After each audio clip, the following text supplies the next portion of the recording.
사랑이 많으시고 자비하신 하나님 아버지, 오늘도 우리와 함께 해주심을 감사합니다. 오늘 거룩한 주일을 맞아 주님을 기뻐하며 예배하게 하심을 감사합니다.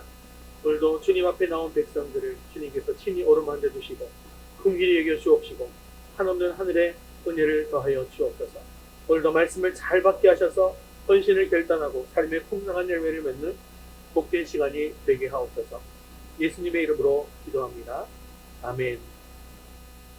네, 교회 소식 드리겠습니다. 12월 암송구절 나왔습니다. 냉장고나 벽에 붙여두시고 수시로 읽고 암송해 주시기를 바랍니다. 헌신의 결단을 하시고자 하는 분은 헌신대에 나오셔서 헌신해 주시기를 바랍니다. 금주의 드라마 바이블 성경 읽기는 189회에서 192회입니다. 그리고 오늘 새벽에 노한나 집사님 친모인 명순 권사님께서 암으로 고생하고 있는 더 많이 그래서 오늘 가는 게 맞을 것 같습니다. 그 예배를 오늘 예배 마치고 식사 후에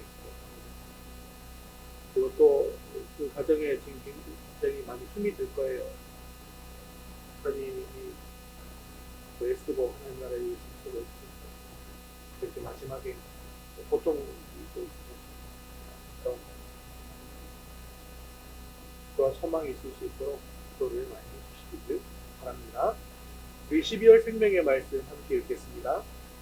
하나님을 의뢰함, 성실, 예레미야 애가 3장 22절에서 23절 말씀.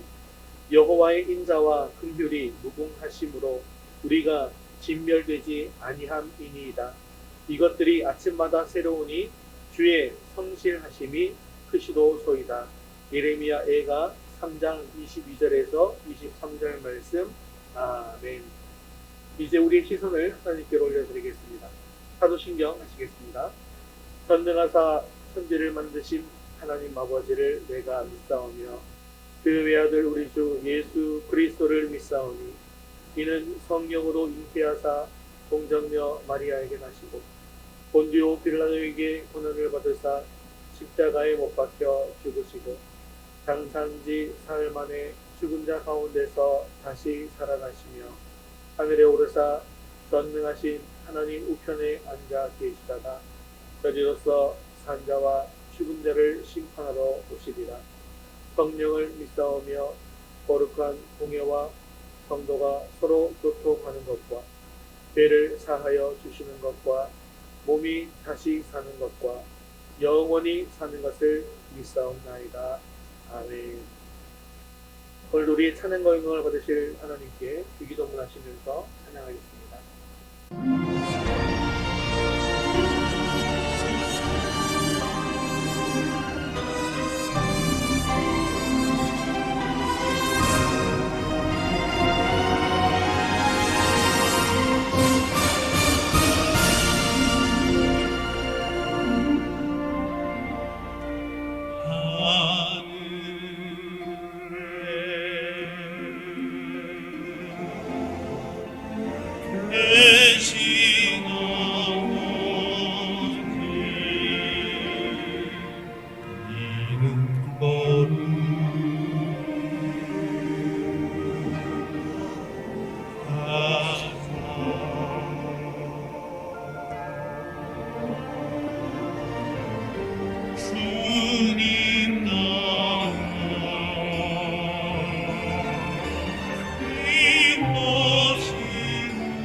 놀라지 말라 내 손 잡아주리라. 내가 너를 지켜하여 불렀나니 넌 내 것이라. 내 것이라 너의 하나님이라. 내가 너를 보배롭고 존귀하게 여기노라. 너를 사랑하는 내 여호와라. 나의 안에 거하라. 나는 내 하나님이니 모든 환난 가운데 너를 지키는 자라. 두려워하지 말라. 내가 널 도와주리니 놀라지 말라. 내 손 잡아주리라.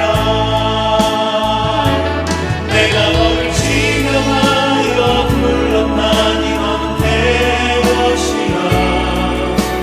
내 것이라 너의 하나님이라. 내가 너를 보배롭고 존귀하게 여기노라. 너를 사랑하는 내 여호와라.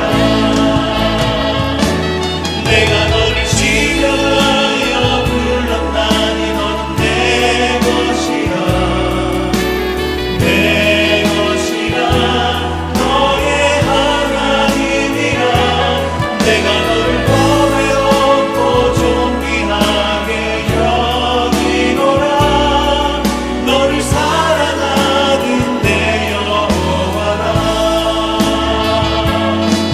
너를 사랑하는 내 여호와라.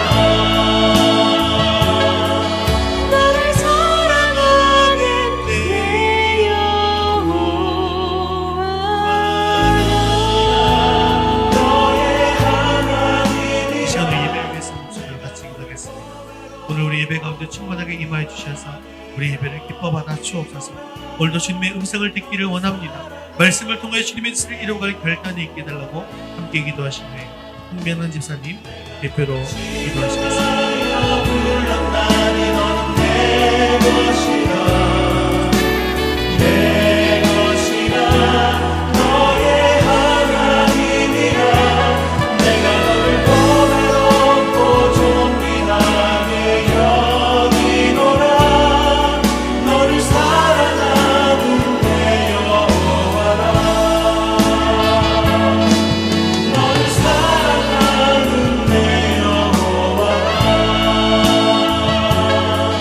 너를 사랑하는 내 여호와.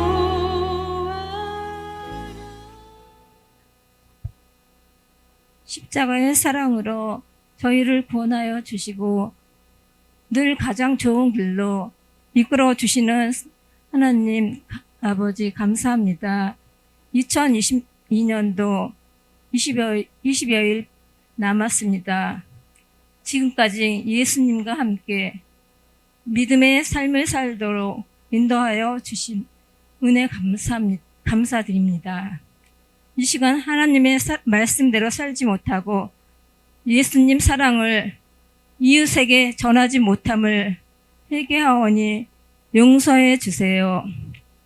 성령의 도우심으로 믿음 공동체, 복음 공동체, 훈련 공동체로 살아갈 수 있도록 도와주세요.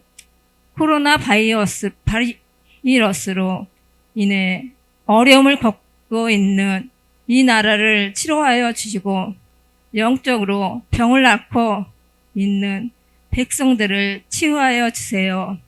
우리 목사님 건강과 가정을 지켜주시며 맡겨진 사명을 잘 감당할 수 있도록 도와주세요. 또 우리 자녀들이 예수님의 성품을 닮아 하나님께서 기뻐하시는 믿음의 자녀로 선한 영향력을 끼치는 하나님의 일꾼으로 세워주세요. 예수님 이름으로 기도드립니다. 아멘.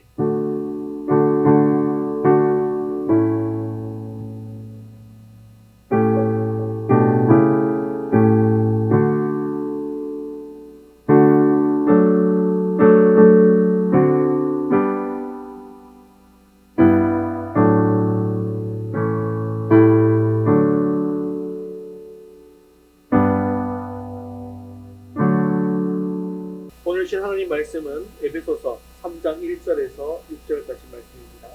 에베소서 3장 1절에서 6절까지 말씀, 신약성경 311명이 한 목소리로 천천히 함께 읽겠습니다. 이러므로 그리스도 예수의 일로 너희 이방인을 위하여 갇힌 자 된 나 바울이 말하거니와 너희를 위하여 내게 주신 하나님의 그 은혜의 경륜을 너희가 들었을 터이라. 곧 계시로 내게 비밀을 알게 하신 것은 내가 먼저 간단히 기록함과 같으니 그것을 읽으면 내가 그리스도의 비밀을 깨달은 것을 너희가 알 수 있으리라.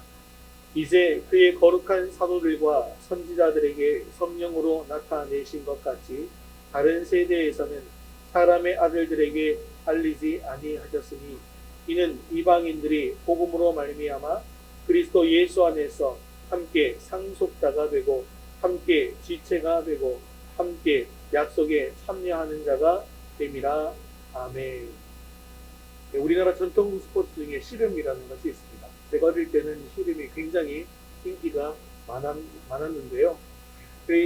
예전에 그 씨름 선수들이 미국에 가서 씨름을 시범 경기로 한 적이 있었습니다. 그것을 제가 봤는데요.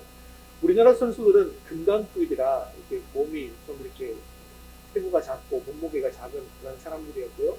상대방은 프로레슬러였어요.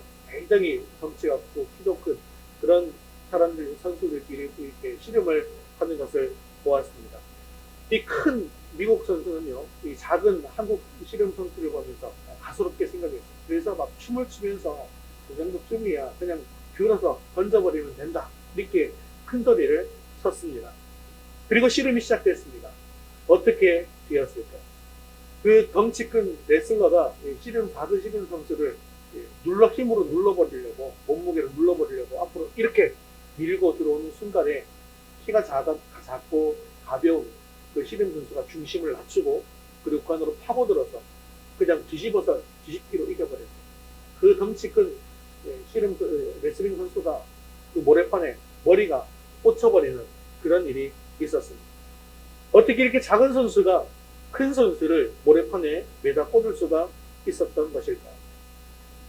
씨름이라는 운동은 힘만 세다고 이길 수 있는 것이 아니라 자기의 중심을 잘 지키고 상대방의 중심을 흐트러뜨리며 상대방의 힘을 역이용하는 스포츠이기 때문입니다. 자기의 중심을 잘 지키면 상대의 강한 힘에도 결코 넘어지지 않는 것이죠. 그래서 자기의 중심을 지키기 위해서 자기 가지고 있는 모든 힘을 다 끌어모으고 집중을 하는 것입니다. 이렇게 자기의 중심에 집중하고 있을 때 쉽게 넘어지지 않고 상대방의 강한 힘을 이용해서 상대방을 쓰러뜨리게 되더라는 것이죠. 우리 삶에서도 이런 원리가 적용될 수 있습니다. 내 삶에 어떤 강한 시련과 고난이 온다 할지라도 우리가 중심을 바로잡고 살아간다면 그 시련을 통해서 오히려 배우고 성장함으로 말미암아 더욱더 발전할 수 있는 기회가 될 수 있더라는 것입니다. 그런데 중심을 바로잡지 못하면 그 시련과 고통 속에 오히려 자기가 넘어지게 되더라는 것입니다. 우리는 에베소서를 계속해서 묵상하고 있습니다. 바울은 이방인을 위한 사역에 헌신하다가 감옥에 갇히게 되었습니다. 보통 사람들 같으면 복음을 전하다가 내가 감옥에 갇히게 되다니 하나님 너무한 거 아닙니까? 라고 하면서 불평과 원망을 쏟아 놓을 만도 한데요. 오히려 바울은 감옥에 갇힌 그 상황 속에서도 복음의 비밀에 대한 편지를 쓰고 또 기도하면서 이방인을 위한 사역에 더욱더 힘을 썼다는 것이죠. 이런 압축본 속에서도 그가 사역을 계속할 수 있었던 이유는 무엇 때문이었을까요? 그것은 바로 바울이 그 중심을 잃어버리지 않았기 때문입니다. 우리에게도 사역을 중단하게 할 만한 그런 힘겨운 일들이 우리에게 닥칠 수 있습니다. 그러나 우리가 바울과 같이 중심을 바로잡고 굳게 설 수만 있다면 그 어떤 어려움에서도 넘어지지 않고 오히려 그 상황을 뒤집어서 하나님께서 맡겨주신 사명을 온전히 감당하게 되어질 것입니다. 오늘 말씀은 우리가 붙들어야 할 중심이 바로 하나님께서 주신 분명한 비전과 확실한 소명이시다라는 것을 알게 해줍니다. 여러분들에게 하나님께서 주신 분명한 비전이 있습니까? 내가 가진 모든 것을 기꺼이 다 바칠 만한 삶의 목적을 찾으셨습니까? 오늘 본문을 통해서 하나님께서 나에게 주신 비전과 나에게 주신 분명한 삶의 목적을 발견하는 시간이 될 수 있기를 바랍니다. 이제 3장에 넘어오면서 바울은 이러므로로 시작하는데요. 이것은 본문 앞의 내용과 관련이 있다라는 그런 말씀입니다. 오늘 본문이 오기 전에 그 앞에 어떤 내용이 있었을까요? 1장에서는요. 교회를 향한 신령의 복에 대한 말씀이 있었고요. 그리고 그들을 위한 중보기도가 기록되어져 있었습니다. 그리고 2장에서는요. 죄와 허물로 죽은 인류를 하나님께서 다시 살리신 후에 교회의 중요한 구성원으로 세우시고 또 전에 멀리 있던 자들을 가까이 불러서 하나님이 거하실 처소로 지어져 가는 내용을 기록하고 있었습니다. 그리고 이 모든 복과 은혜는 유대인들에게만 주어진 것이 아니라 이방인들에게까지도 주어졌다라고 하는 것이 중요한 내용입니다. 이제는 유대인과 이방인의 구분이 무의미해지게 되었습니다. 이제는 그리스도 안에서 한 세 사람, 즉 그리스도인만이 있게 되었다는 것이죠.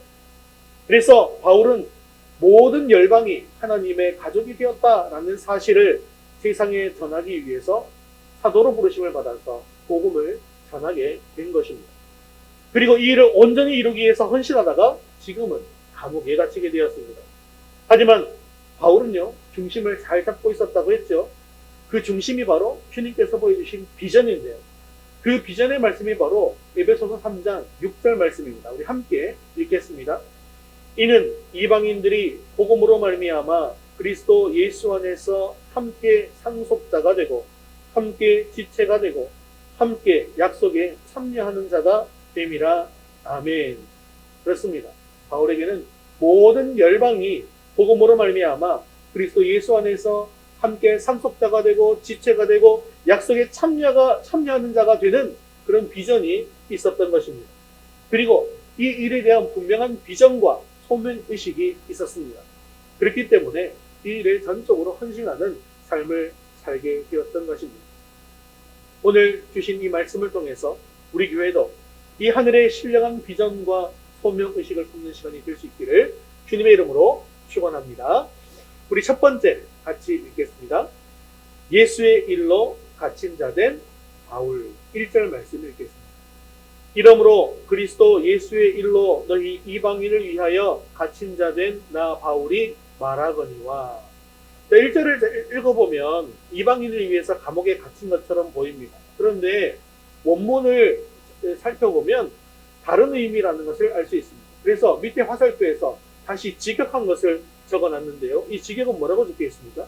이러므로 너희 이방인을 위하여 그리스도 예수의 죄수가 된 바울이, 이렇게 이게 원문의 번역이라는 것이죠.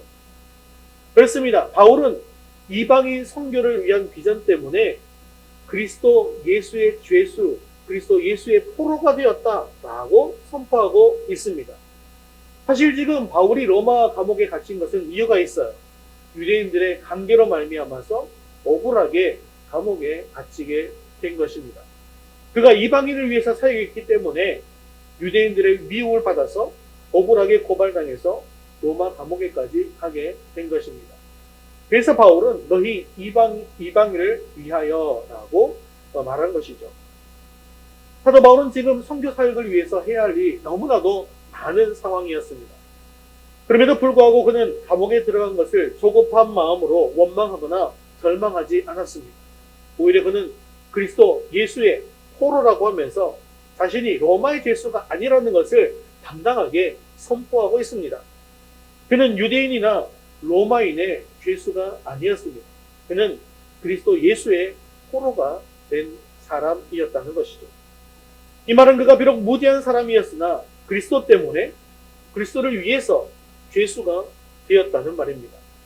그래서 한글 성경은 그리스도 예수의 일로 너희 이방인을 위하여 갇힌다라고 번역한 것입니다. 이 말은 무슨 뜻일까요? 그리스도의 뜻과 섭리 가운데 그가 감옥에 갇히게 되었다라는 것을 고백하는 것입니다. 우연하게 감옥에 갇힌 것이 아니라, 죄수가 없어서 감옥에 갇힌 것이 아니라, 그 가운데에서도 하나님의 계획하심과 섭리하심이 있다라는 것이죠. 즉 하나님께서는 실수하시거나 실패하시는 분이 아니라는 것입니다. 그래서 그는 감옥 안에 있기는 하지만 마음은 편안했고 결코 불안해하지 않았습니다.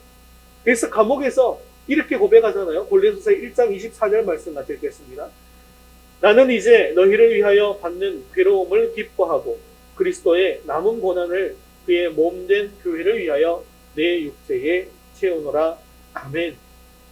그래서 바울은 이방인을 위해서 받는 이 괴로움, 오히려 이 괴로움을 기뻐했습니다. 이렇게 받는 고난은 주님을 대신해서 받는 고난이기 때문에 오히려 영광스러운 고난이라고 생각했습니다. 그런데 우리는 주님의 일을 하면 무조건 형통해야 된다라고 생각하는 경향이 있는 것 같습니다. 또한 무조건 성공해야 되는 것이 아닌가 생각합니다. 하나님의 일을 하는데 하나님께서 도와주셔야 되는 게 당연한 거 아닌가라고 생각합니다. 그래서 조금만 일이 꼬여도 불안한 마음으로 조급하게 일을 처리할 때가 있습니다. 또한 하나님의 일을 하면요, 그냥 무조건 형통한 것이 아니라 마귀가 또 방해를 하기 시작합니다. 그리고 어떤 경우에는 이 마귀의 방해가 심각한 타격으로 우리에게 돌아올 때가 있습니다. 그러나 우리가 그 어떤 경우에도 의심하지 말아야 될 것은 하나님의 일은 하나님께서 반드시 이루신다라고 하는 것입니다. 그리고 하나님께서 계획하신 일은 하나님께서 반드시 그 계획을 성취하신다라는 것입니다. 우리가 이것을 확실하게 믿는다면 도리어 이런 방해가 있다 할지라도 낙심할 필요가 없습니다. 그래서 에베소 3장 13절 본문 말씀에서는 또한 이렇게 말씀하고 있는 것이죠. 같이 읽겠습니다. 그러므로 너희에게 구하노니 너희를 위한 나의 여러 환난에 대하여 낙심하지 말라. 이는 너희의 영광이니라. 아멘. 사랑하는 성도 여러분, 하나님의 선한 일을 하는 열심을 내는 그런 삶을 살다가 당한 고난과 환난 때문에 결코 넘어지지 마시기를 바랍니다. 도리어 주님을 신뢰함으로, 주님을 의지함으로 담대하게 주님의 일 앞에 나아갈 수 있게 되어지기를 바랍니다. 세상이 두려워하고 마귀가 겁내는 사람이 과연 누구겠습니까? 그렇게까지 방해를 했음에도 불구하고 포기하지 않고 하나님의 일을 끝까지 감당하는 사람입니다. 성경에 나온 믿음의 선배들은 모두 그러한 삶을 살았던 사람들입니다. 그들의 믿음은 극복하는 믿음이었다는 것이죠. 그 믿음을 물려받은 우리들도 시련과 고통과 좌절을 극복하는 믿음으로 하나님의 일을 온전히 이루는 저와 여러분 될 수 있기를 주님의 이름으로 축원합니다. 우리 두 번째 같이 읽겠습니다. 계시로 깨달은 이방인을 위한 복음의 비밀을. 2절 말씀 읽겠습니다. 너희를 위하여 내게 주신 하나님의 그 은혜의 경륜을 너희가 들었을 터이라. 여기 보니까 경륜이라는 말이 나오는데요. 이 경륜은 경영을 의미하는 것입니다. 특별히 집안 관리를 위한 직분을 의미하는데요. 본문에 너희를 위해서 내게 주신 하나님의 은혜의 경륜이다 라는 말은 하나님의 경영 방침에 따라서 너희를 위해 내게 주신 하나님의 직분과 사명이라는 뜻입니다. 그리고 너희가 들었을 터이라 라는 말은 분명하게 들었다는 뜻이죠. 사도 바울이 어떻게 이방인의 사도직을 맡아서 감당하게 되었는가를 에베소 교회 성도들이 분명히 들어서 잘 알고 있다는 것입니다. 계속해서 3절을 읽겠습니다. 곧 계시로 내게 비밀을 알게 하신 것은 내가 먼저 간단히 기록함과 같으니. 자, 이것은 바울이 다메섹 도상에서 주님을 만났을 때의 경험을 이야기하는 것이죠. 그가 예수 복음을 전하는 사람들을 잡아 가두기 위해서 다메섹으로 가는 도중에 예수님을 만나 하나님의 비밀을 깨닫게 됩니다. 그 비밀은 모든 이방인들도 유대인들과 동일하게 하나님의 백성이 될 수 있다는 것입니다. 이 비밀을 바울은 기록으로 남겼습니다. 그것이 바로 지금까지 살펴본 에베소서 1장과 2장의 내용을 의미합니다. 이 4절도 계속해서 읽겠습니다. 그것을 읽으면 내가 그리스도의 비밀을 깨달은 것을 너희가 알 수 있으리라. 자, 그것을 읽으면이라는 것은 이제 1장과 2장의 내용을 읽으면 사도 바울이 그리스도의 비밀을 깨달았다는 사실을 알게 된다는 것이죠. 자, 그래서 우리가 지금까지 1장과 2장을 계속해서 읽고 설교를 들었습니다. 그런데 당시 바울의 편지가 교회에 도착하게 되었다면 교회 지도자들은 그 편지를 성도들에게 읽어주었습니다.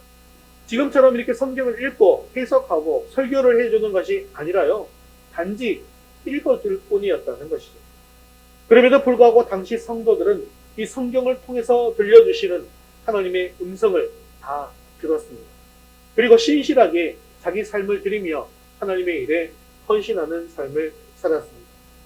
왜 그렇게 된 것일까요? 하나님의 말씀은 능력이기 때문입니다. 혼과 영과 및 관절과 골수를 찔러 쪼개며 마음의 생각과 뜻을 파악하고 고치는 능력이 말씀 속에 있습니다. 그런데요, 요즘 우리는 어떻습니까?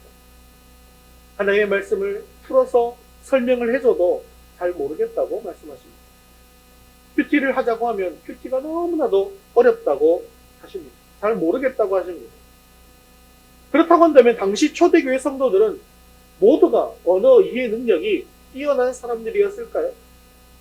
그렇지 않습니다. 당시 교인들이 어땠는지 고린도전서 1장 26절 말씀을 같이 읽겠습니다. 형제들아, 너희를 부르심을 보라. 육체를 따라 지혜로운 자가 많지 아니하며 능한 자가 많지 아니하며 문벌 좋은 자가 많지 아니하도 그들은 육체를 따라 지혜 있는 자가 많지 않았습니다. 능한 자도 많지 않았습니다. 학벌 좋은 자도 많지 않았습니다. 그런데 하나님께서는 이런 미련한 자를 택하셔서 지혜로운 자들을 부끄럽게 하시고 약한 자들을 택하셔서 강한 자들을 부끄럽게 하시기 위해서 그들을 부르신 것입니다. 그런데요, 오늘 우리들은 그들보다 훨씬 더 많은 교육을 받았지 않습니까? 또한 성경도 누구든지 개인적으로 가지고 있을 수 있습니다. 또한 언제든지 성경을 펴서 읽을 수 있습니다. 그런데도 초대교회 성도들보다 말씀을 잘 알지도 못하고 말씀의 능력도 경험하지 못하는 것 같습니다. 왜 그런 것일까요? 말씀의 능력을 경험하는 것은 지혜의 문제나 지식의 문제가 아니기 때문에 그렇습니다. 이것은요, 마음의 문제인 것입니다. 말씀을 깨닫고자 하는 간절한 마음이 우리 가운데 있어야 하기 때문이라는 것이죠. 그렇습니다. 우리가 말씀을 깨닫고자 하는 간절한 마음으로 말씀을 사모하고 묵상하면 성령께서 반드시 임하시고 그 말씀을 성령께서 알려주시더라는 것입니다. 내 눈을 열어서 주의 법에 기이한 것을 보게 해 주신다는 것입니다. 바로 이것이 성경과 세상의 책들과는 다른 점이라는 것이죠. 하나님의 백성이 성경을 묵상하면요, 그냥 책을 읽는 것이 아닙니다. 성령께서 그것을 깨닫게 해주십니다. 그래서 그 말씀 속에서 기록되어져 있는 하나님의 계획과 하나님의 뜻과 비전이 무엇인가에 대해서 알게 해주신다는 것이죠. 그래서 동일한 성경 본문을 읽고 동일한 설교를 듣는다 할지라도 어떤 사람은 도전을 받고 어떤 사람은 책망을 받고 어떤 사람은 위로를 받고 어떤 사람은 인생의 문제에 대한 해답을 받게 되어지는 것입니다. 이렇게 사람들마다 다르게 나타나는 것은 각 사람에게 임하시는 성령께서 그 사람에게 맞게 말씀해 주시기 때문이라는 것이죠. 성경에는 하나님의 비밀이 기록되어져 있습니다. 그래서 성령께서 알려주시지 않으면 이 비밀을 알 수가 없습니다. 그런데 여러분들은 모두 성령을 받아서 성령께서 함께 하시는 하나님의 백성입니다. 그러므로 여러분들은 충분히 하나님의 말씀을 깨달을 수 있는 조건을 가지고 있습니다. 말씀이 어렵다고 생각하지 마시고 날마다 말씀 앞에 나아갈 수 있기를 바랍니다. 말씀을 묵상하는 삶을 통해서 말씀에 능한 사람들이 되시기를 바랍니다. 그리고 하나님의 비밀을 알아서 바울과 같이 그 비밀을 전하는 사명을 온전히 감당하는 저와 여러분 되시기를 주님의 이름으로 축원합니다. 우리 세 번째 같이 읽겠습니다. 그리스도의 비밀을 깨달은 자의 삶. 세상에 어떤 곳이든지 간에 탁월한 곳에는 비밀이 있습니다. 그래서 기업들은 신기술에 대한 그 비밀 보안에 힘을 쏟죠. 어떤 식당들은 사람들이 줄을 서서 먹게 되어지는데 그 집에는 반드시 대대로 이어오는 또한 비법이 있더라는 것이죠. 그래서 이 세상은 비밀의 전쟁이라고 말할 수 있습니다. 똑같은 일이지만 전혀 다른 결과를 나타내는 그 무엇은 비밀에 있더라는 것이죠. 그래서 우리 인생은 열심히 하는 것도 중요하지만 비밀을 깨우치는 것도 중요합니다. 바울은 에베소서와 이 골로새서에 비밀이라는 단어를 아주 자주 사용하고 있는데요. 바울은 이제 이 비밀을 자신이 깨달아서 그 비밀을 다른 사람들에게 알려주기를 원하고 있습니다. 그런데 이 비밀이라고 하는 것은 감추어져 있어야 비밀 아니겠습니까? 그런데 하나님께서는 이 비밀을 더 이상 감추어두지 않고 드러내기로 작정하셨습니다. 즉 하나님의 비밀은 감추는 것이 목적이 아니라 드러내는 것이 목적이 된 것이죠. 모든 사람이 알기 원하는 비밀인 것입니다. 여러분 어릴 때 소풍을 가게 되면 보물찾기를 하지 않습니까? 그럼 선생님들이 이 보물을 찾기 어려운 데 놓습니까? 아니면 좀 찾기 쉬운 데다 놓습니까? 어려운 데 놔요? 찾기 어려운 데 놓으면서 못 찾으면 어떻게 됩니까? 아무도 못 찾아가는 거잖아요. 그러다 보니까 가능하면 찾기 쉬운 데 놓습니다. 딱 보면 눈에 보이는데, 심지어는 어떨 때는 보니까 땅바닥에 던져 놓으시기도 하셨더라고요. 이렇게 찾으라고. 왜 그렇습니까? 이 보물찾기의 목적은요, 이 보물을 숨기는 데 목적이 있는 것이 아니라 보물을 찾기 위해서 선물을 주는 데 목적이 있기 때문입니다. 에베소 3장 5절 말씀 같이 읽겠습니다. 이제 그의 거룩한 사도들과 선지자들에게 성령으로 나타내신 것 같이 다른 세대에서는 사람의 아들들에게 알리지 아니하셨습니다. 본문은 이제라고 시작합니다. 예전에는 이 비밀이 사람들에게 알려지지 않았지만 이제는 그의 거룩한 사도들과 선지자들에게 그 비밀을 성령으로 나타내셨다라는 말씀입니다. 이 비밀이라는 것은 우리가 앞서 살펴봤던 6절의 말씀입니다. 6절도 같이 읽겠습니다. 이는 이방인들이 복음으로 말미암아 그리스도 예수 안에서 함께 상속자가 되고 함께 지체가 되고 함께 약속에 참여하는 자가 됨이라. 아멘. 이것이 바로 사도 바울이 발견한 비밀의 핵심입니다. 이방인들이 복음으로 말미암아 함께 상속자가 되고 지체가 되고 약속에 참여하는 자가 된다는 비밀이라는 것이죠. 이것은 바로 그리스도의 복음이 유대인들뿐만 아니라 이방인들에게까지 드러났다는 것입니다. 자, 이 말씀이 우리가 생각하기에는 뭐 그렇게 크게 대단한 비밀인가 라고 생각될 수 있겠지만요, 유대인의 관점에서는 대단한 것입니다. 유대인들은 어떤 사상을 가지고 있습니까? 선민사상이라는 걸 가지고 있습니다. 하나님에게 택함받은 백성은 자기들밖에 없다라는 것이죠. 그래서 이방인들은 예전부터 인간 취급도 하지 않았습니다. 상정도 하지 않았습니다. 그들은 유대인만을 선택하시고 사랑하시는 하나님이다라고 생각했습니다. 이런 유대주의를 잘 보여주는 책이 요나서 아닙니까? 요나는 선지자로 부름을 받았긴 했지만 이방인들에게 복음 전하는 것을 원하지 않았습니다. 그래서 니느웨로 가지 않으려고 계속해서 애를 썼습니다. 베드로도 마찬가지입니다. 그가 오순절에 성령 충만을 받았어요. 그럼에도 불구하고 고넬료라고 하는 이방의 백부장을 만나는 것은 꺼렸습니다. 3번이나 하나님께서 강력하게 말씀했음에도 불구하고 그는 싫다고 했습니다. 이것이 바로 유대주의의 깊은 편견, 그런 문화라는 것이죠. 바울도 그렇게 살았던 사람입니다. 그러나 바울이 여기에서 하나님의 비밀, 진리를 깨달았다는 것입니다. 그리스도의 비밀은 유대인들만이 아니라 이방인들까지 포함된다는 사실입니다. 유대 민족만의 하나님이 아니라 열방의 하나님이라는 것이죠. 이것은 유대 종교로만 묶여있던 그리스도의 복음이 모든 민족과 족속들 가운데 드러나게 된 중요한 깨달음이라는 것입니다. 바울은 이 깨달음이 열방으로 복음이 펴져나가기 위해서 또한 오늘날 우리에게까지도 이 복음이 전해지게 된 것이죠. 바울은 이 비밀을 깨닫고 가만히 있을 수가 없었습니다. 이 비밀을 깨닫는 사람이 사명자가 되는 것입니다. 하나님의 이 거대한 비밀을 알고도 입을 닫고 있다면 그것은 책망받을 죄가 되는 것입니다. 이 비밀은 개인의 문제로 끝나는 것이 아니에요. 인류 구원의 문제가 달려있는 비밀입니다. 바울은 이 비밀을 발견하고 난 이후에 마음이 다급해졌습니다. 그래서 이렇게까지 말씀하고 있는 것이죠. 고린도전서 9장 6절 말씀입니다. 같이 읽겠습니다.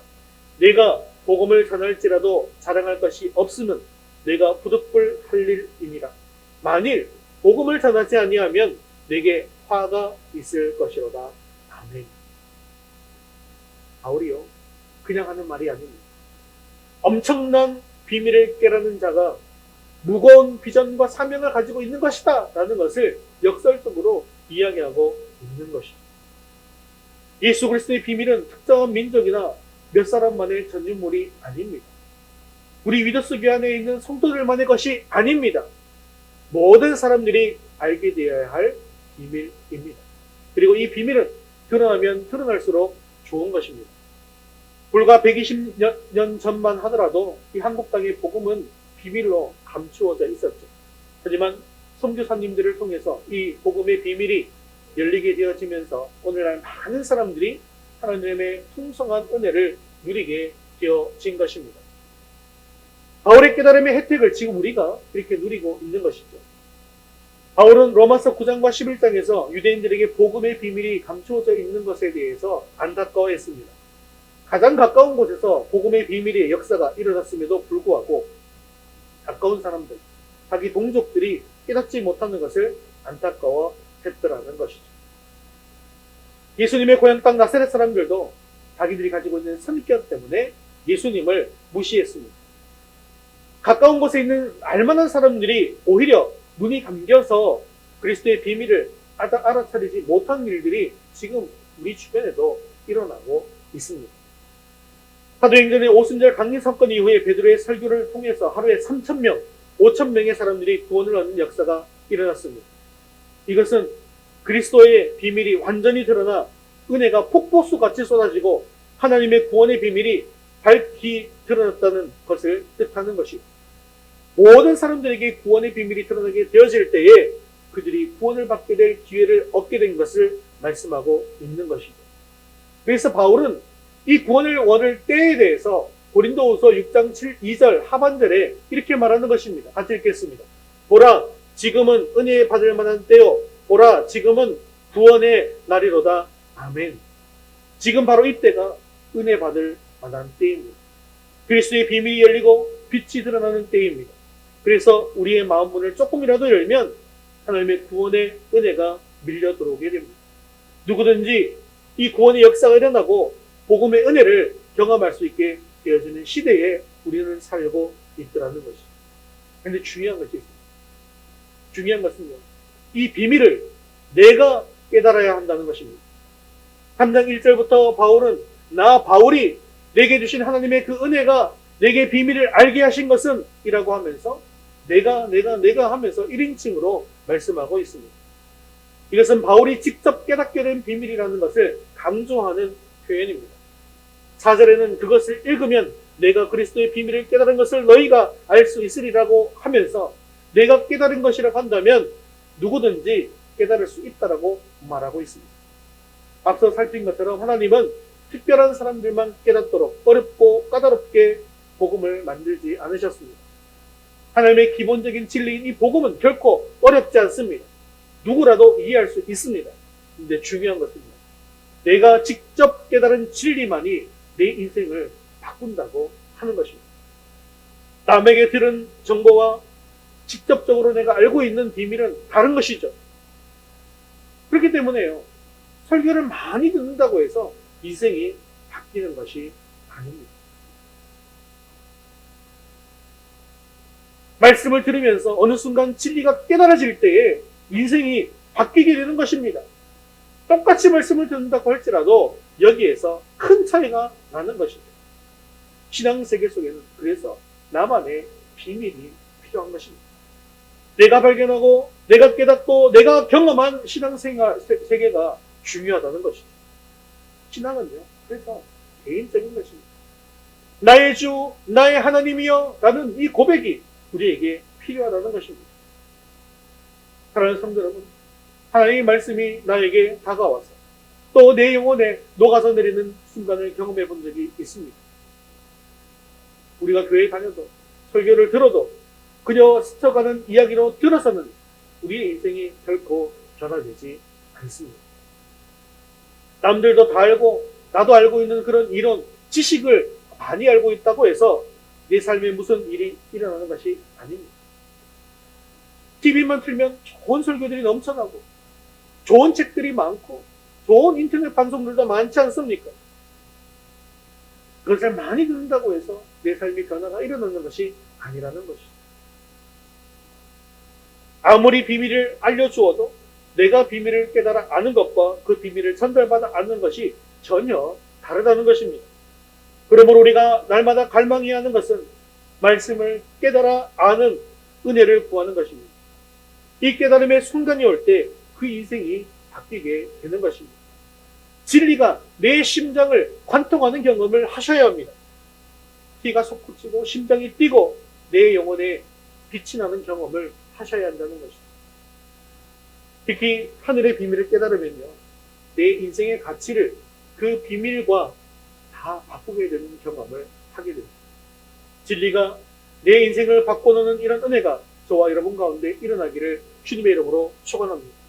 바울이 그리스도의 비밀로 말미암아서 흥분에 빠진 것처럼 우리들도 그 비밀로 말미암아서 흥분에 빠지는 경험이 있기를 바랍니다.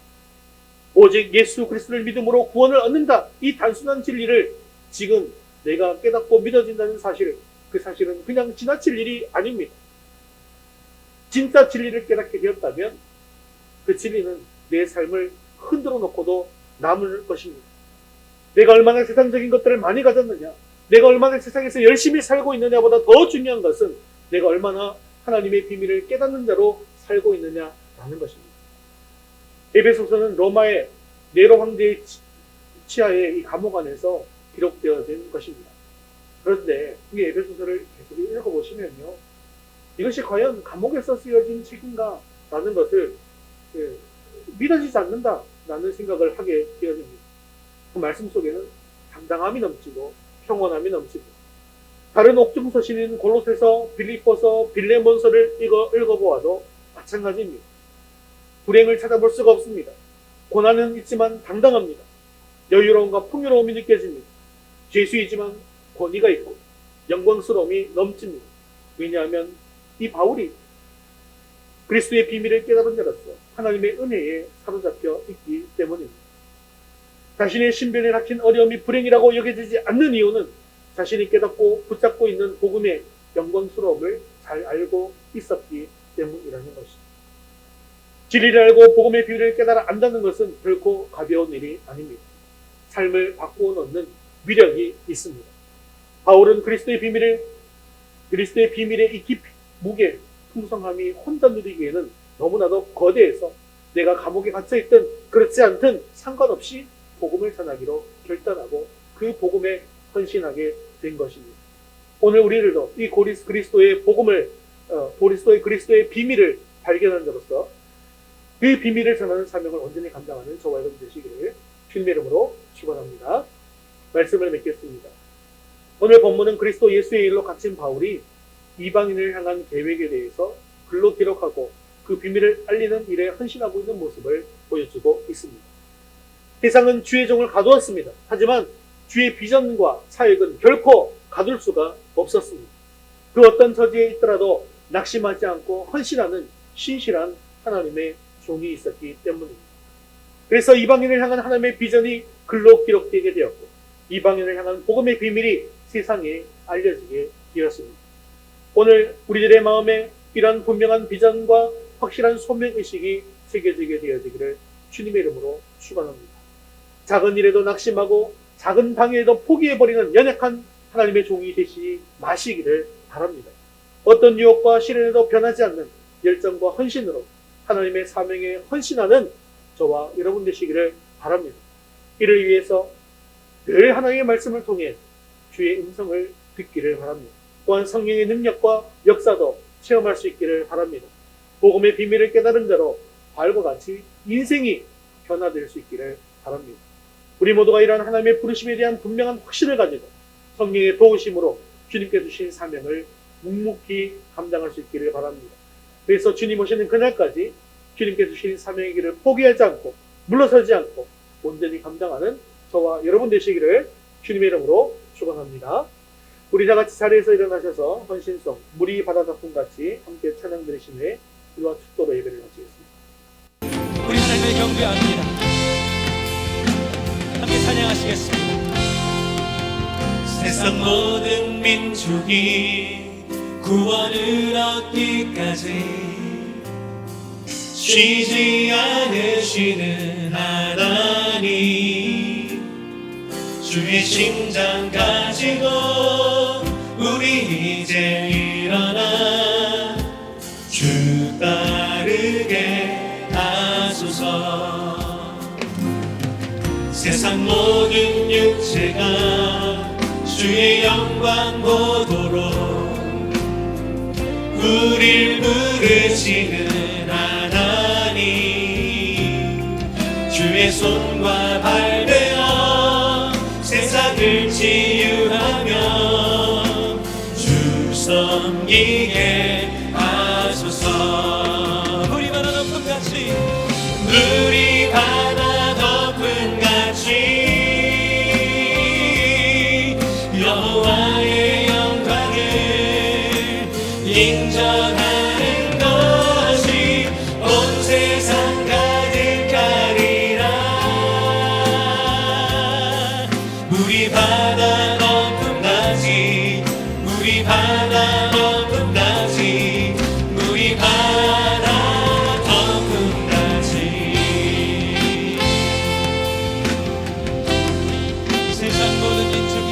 세상 모든 민족이 구원을 얻기까지 쉬지 않으시는 하나님, 주의 심장 가지고 우리 이제 일어나 주 따르게 하소서. 세상 모든 육체가 주의 영광 보도록 우릴 부르시는 하나님, 주의 손과 발 되어 세상을 치유하며 주 섬기게 하소서.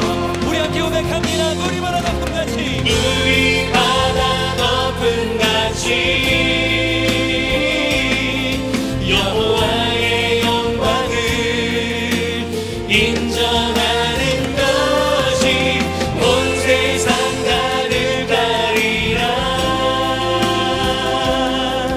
우리 바다 덮은 같이, 우리 바다 덮은 같이, 우리 바다 덮은 같이 보리라 보리라.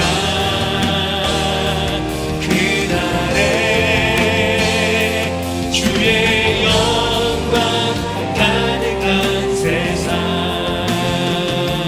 우리는 듣게 되리 온 세상 가득한 승리의 함성. 우리 하나님의 영광을 노래합니다. 우리 바다 덮은 같이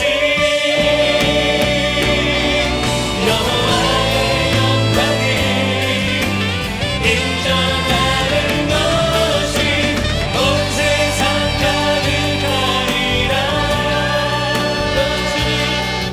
우리 바다 덮은 같이, 우리 바다 덮은 같이, 우리 바다 덮은 같이,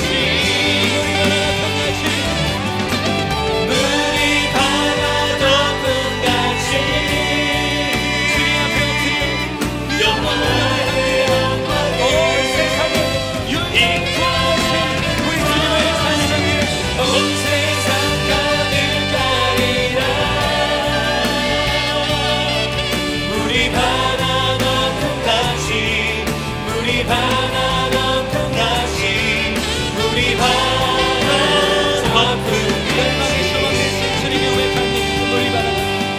우리 바다 덮은 같이, 우리 바다 덮은 같이, 우리 바다 덮은 같이. 하나님께 영광 우리 하나님의 영광을 노래합니다. 우리 시간 함께 말씀 듣고 기도하겠습니다. 주의를 하다가 감당케로운 시험이 닥칠 때에도 오히려 주님을 신뢰하고 의뢰함으로 하나님의 일을 온전히 이루게 하옵소서. 말씀을 행한 사모함과 듣고자 하는 갈급한 마음으로 말씀을 대하게 하시고 성령께서 깨우쳐지는 비밀을 마음에 새기게 하옵소서. 복음의 비밀을 깨우친 자로서 세상의 모든 사람에게 이 비밀을 전하는 사명을 온전히 감당하게 해달라고 오늘 말씀 붙들고 목소리 다 같이 기도하겠습니다.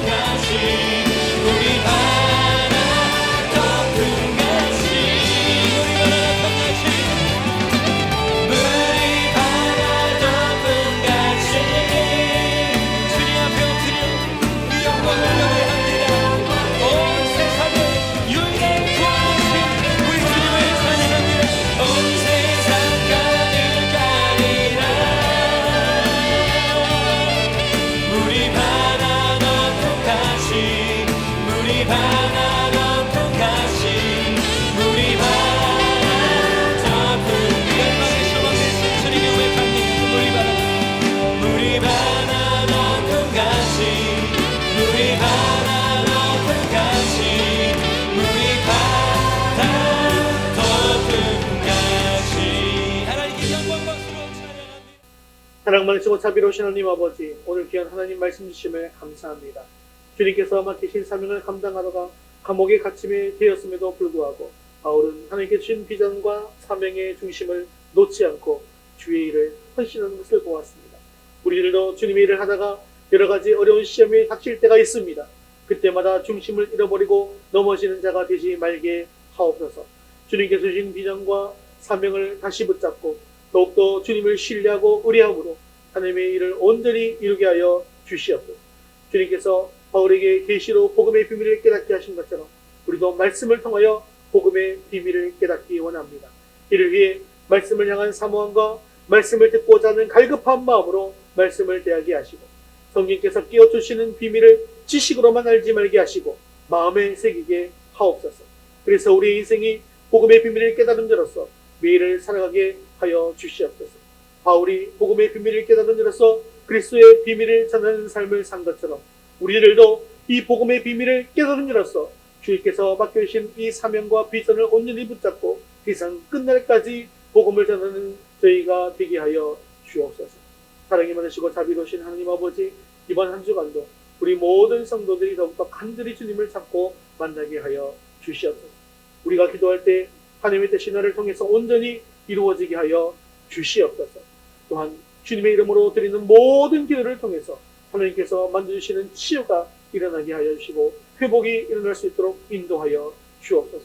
힘들 때마다 주의 성령께서 우리 성도들에게 세임을 허락하여 주시옵시고 주어진 삶의 시간 속에서 더욱더 주님을 깊이 알아갈 수 있도록 늘 우리의 삶을 인도하여 주옵소서. 미리 우리 자녀들을 붙들어 주옵소서. 늘 비전을 품고 기도하고 도전할 때 그 길을 인도하시고 열어 주시옵소서.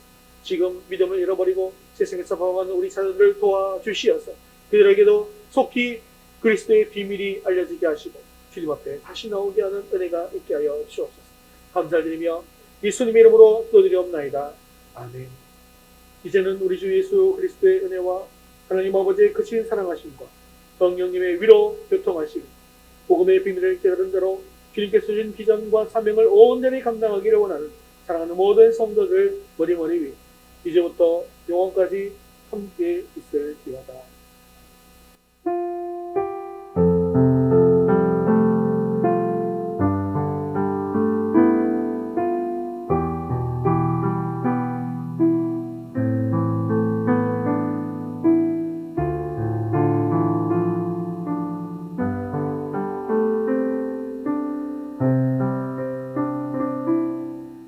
이 12월 활동 찬양 주님이 주신 땅으로 함께 찬양드리겠습니다.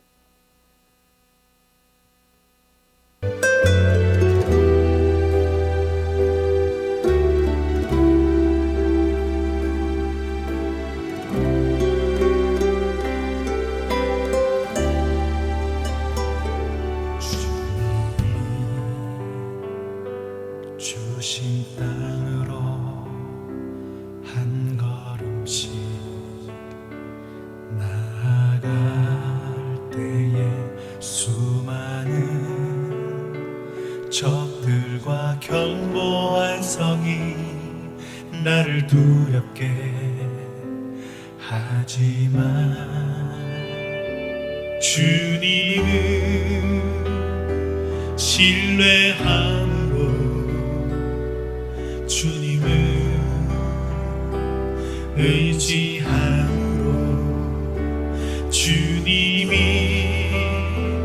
주시는 담대함으로 큰 소리 외치며 나아가네. 이 산지를 내게 주소서. 그날에 주께서 말씀하신 이제 내가 주님의 이름으로 그 땅을 취하리니. 이 산지를 내게 주소서. 그날에 주께서 말씀하신 이제 내가 주님의 이름으로 그 땅을 취하리니. 주님이 주신 땅으로 한 걸음씩 나아갈 때에 수많은 적들과 견고한 성이 나를 두렵게 하지만 주님을 신뢰함으로 주님을 의지함으로 주님이 주시는 담대함으로 큰 소리 외치며 나아가네.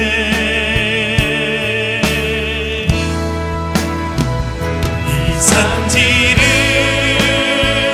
내게 주소서. 그날에 주께서